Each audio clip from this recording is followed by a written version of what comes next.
Yun. So, matatanggalan natin yung steering. Yeah!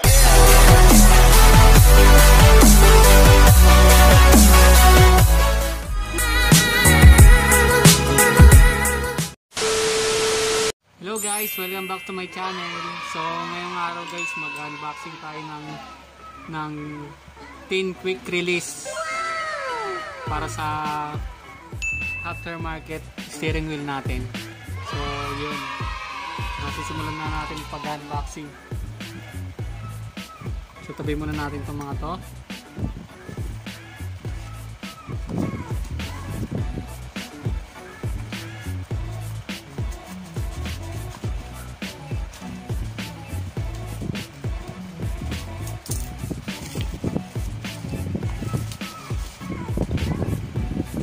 So, yan.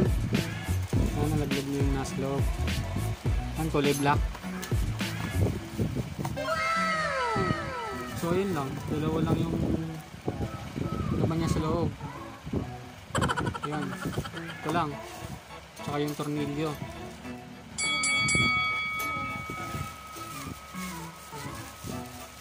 Makikita nyo. Ayun siya. Manipis lang siya guys. Kasi mayroong mga quick release na malaki. Ayan. So, yun ang itsura niya. Tapos, meron siyang wire para dun sa positive wire. Ayan. Kasi ito tornilyo nya may kasama na siyang pampaklas at pangkabit. So yun guys, tuturo ko sa inyo yung pag-install nito. Pero dito lang guys pero di sa sakyan, dito na lang sa itong set na to. Kasi ganito rin naman ng mga aftermarket. So yun guys, sa aftermarket na yung steering wheel, ang kailangan yung palitan dyan yung itong hub adapter. So ito guys, ito yung Momo brand, original brand ng hub nya. So yun, mabaklasin muna natin para makita natin lahat mga kailanganin pang magpapalit ng steering wheel.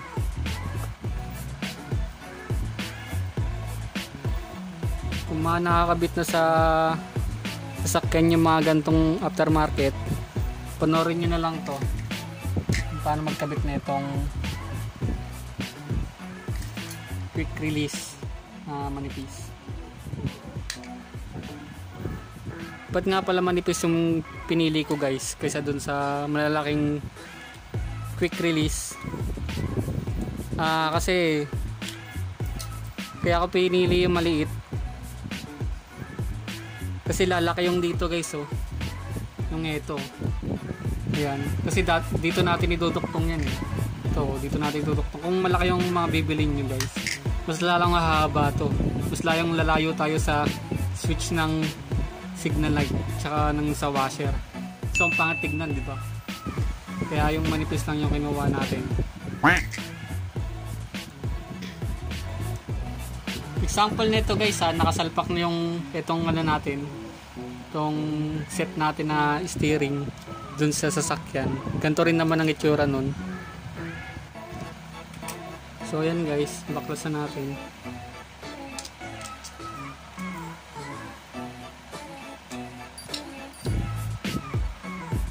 Ayan, ito yung negative nya sa busina natin. Ayan, negative. Tapos yung nandito, ito yung positive. So ayan, tanggalin muna natin guys So yun guys, kung magpapalit kayo ng steering wheel na katulad nito o kaya ibang steering wheel na design, kakailanganin nyo nito. So kakailanganin nyo ng ganito guys na hub. Ayan yung dito nyo sasalpak yung sa sasakyan. So tutornilin nyo lang din. May iba-iba palang ganito guys na adapter. So mostly sa mga ganito, mga Boss 8, mga ganon. Ngayon mga kadalasan na mas wak dun sa mga sasakyan. Tapos meron din yung mga maninipis, kaso ilan-ilan lang na sasakyan yung pwede doon. So sa ganito, kasi sa adventure natin to, Momo to guys, Momo Hub to Momo. So yun guys, ito palang steering wheel sa akin guys. Binigay lang to ng mabuti nating kaibigan, si Pusit. Yan, galing daw yan kay Boss Mart. Makabili kayo ng steering wheel na ganito. Ito yung set nya. So may dalawang klase ng ganito yon. Yan, tsaka mga tornilyo. May mga tornilyo na kasama. Yun lang. Mga presyon ng mga gantong steering wheel, mga nasa 1-2. Kasi ito, Momo, ewan ko to, mahal kasi ito Momo eh. Pero may nabibiling boss kit, mura lang yung boss kit. Yun guys, subukan natin yung salpak yung quick release. Yan, quick release. Ito first time ko lang din to magkakabit ng ganito eh. Tingnan natin kung paano gagawin.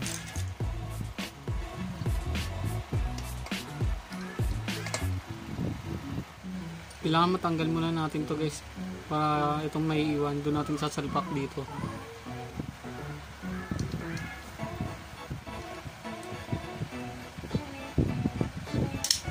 Yun, click. Yan, kailangan muna natin tanggalin yan. Pag ganun pala, pipinutin muna to, tapos pag ganun click nyo yun, gagawin ikot. Tapos pag ilalock nyo, yun, hangat yung pin.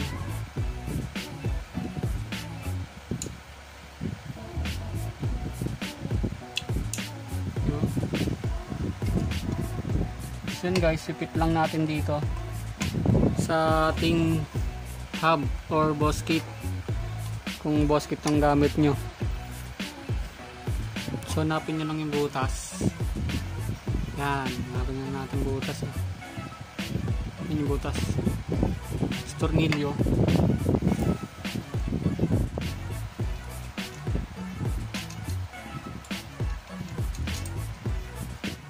Ito yung libre niyang tornilyo guys, yung kasama.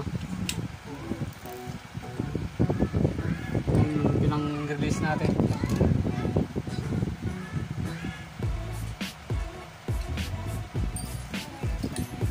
Tapos may kasama siyang Allen wrench.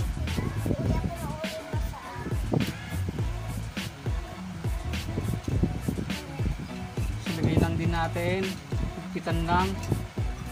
Tignan natin kung makakapasok. So yan guys, kunyari nalagay natin lahat ng tornilyo. Yan, nalog lang kasi di natin nilagay lahat ng tornilyo. For example pa lang naman. Tapos dito naman tayo sa steering wheel. Ito yung binaklas natin doon sa quick release. Ito yung sa steering wheel. Yan, ipipit lang din natin. Yan, diba may red dun, ito may red siya, ito yung positive ng sa busina natin. Salpak mo lang siya dito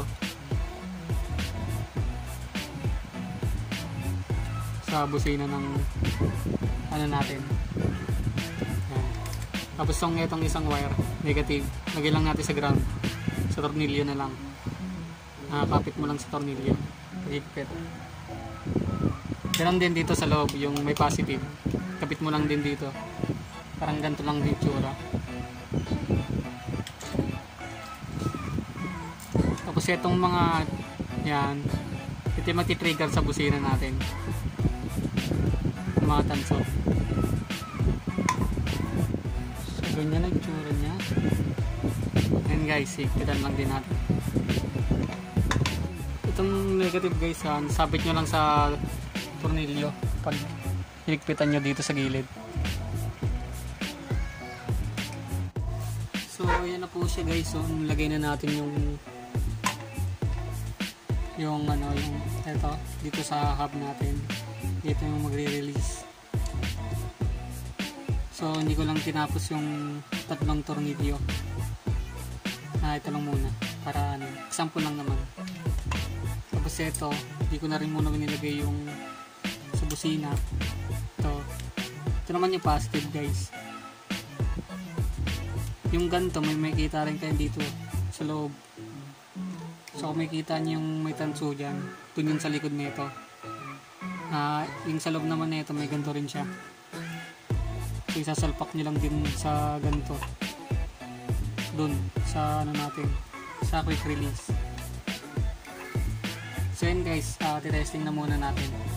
Kaya ito palang ano guys, yung isang wire sa ground to, sa ground. Pwede nyo siyang, bago nyo higpitan yung mga tornilyo, pwede nyo siyang ipasok dito.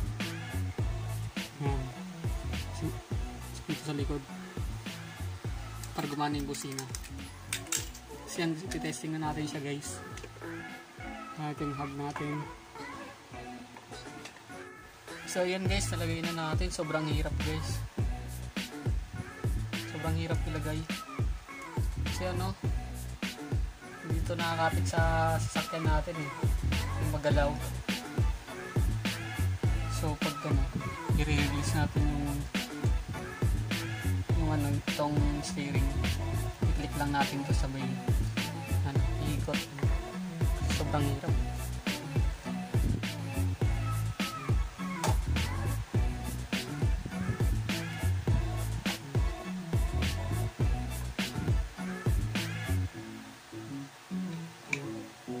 So yun guys, ayan, nalagay na natin. Yan yung quick release. Yung pagbabaklasin nyo guys, example lang to guys kasi ano, sobrang hirap talaga pag wala sa sasakyan tong manubela eh. So pupush nyo lang to. Yan. And then ikot nyo siya ng paganto. Push nyo na. Ikot nyo ng paganto. Tagilid. Ikot ko lang guys ha. Sobrang hirap talaga eh. Ay, nakikita nyo may ikot. Ayan. Yun. Tapos, mababaklas na yung steering wheel natin. So, yun lang. Ganun lang kadali, guys. So, syempre, pag ibabalik nyo, guys, wag nyo alisin sa position na yun. Kasi pag binalik nyo sa ganyan, yun yung lock kasi. Ayan, pag tumaas. So, balik nyo lang din sa ganyan ulit. Tapos, salpak.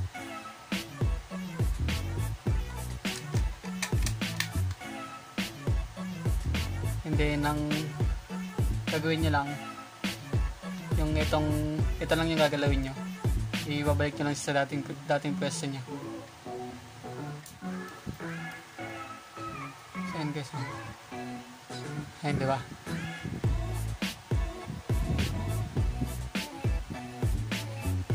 yun nag-lock, diba, yun na.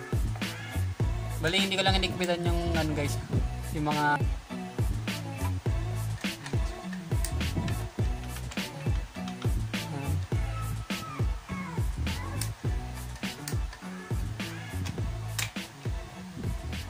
then lock. Yan guys, iusog nyo lang.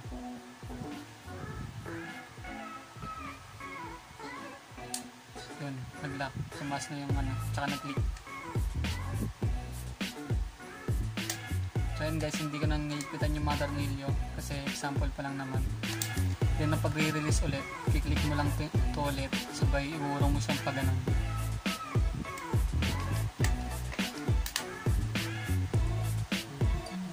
Sobrang madulas lang guys kasi may grasa. Kami itong basahan.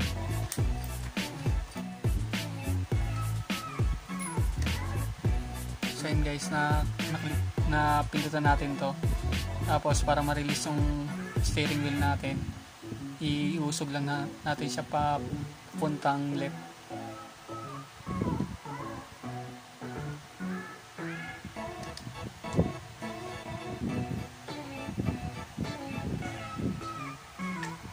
Yun.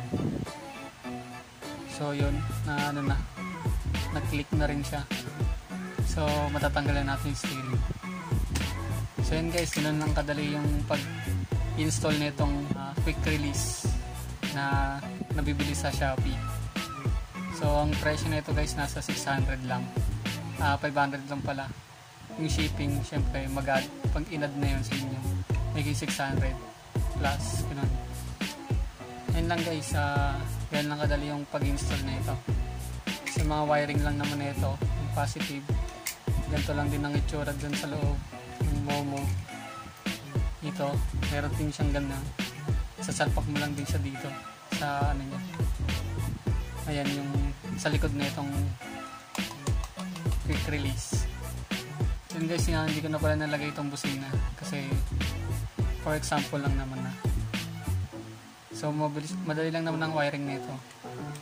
Yung positive, lalagay mo lang siya rito.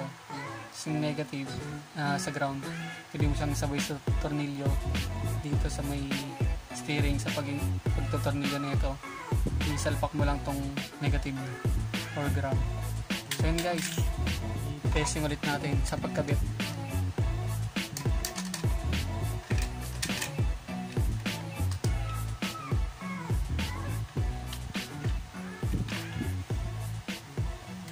So madalas lang, gamit lang tayong basahan.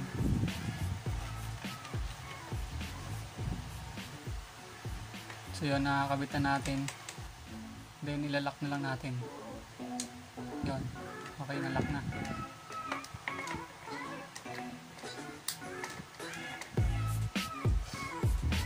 So yun guys, ganun lang kadali ang pag-i-install nito. Ayun guys, kung may nagtutunan kayo sa video natin ngayon, please like and subscribe guys. Para sa mga susunod na video natin na i-upload, click nyo lang yung bell para updated tayo sa mga video na i-upload natin. Ayun guys, maraming salamat. Thank you.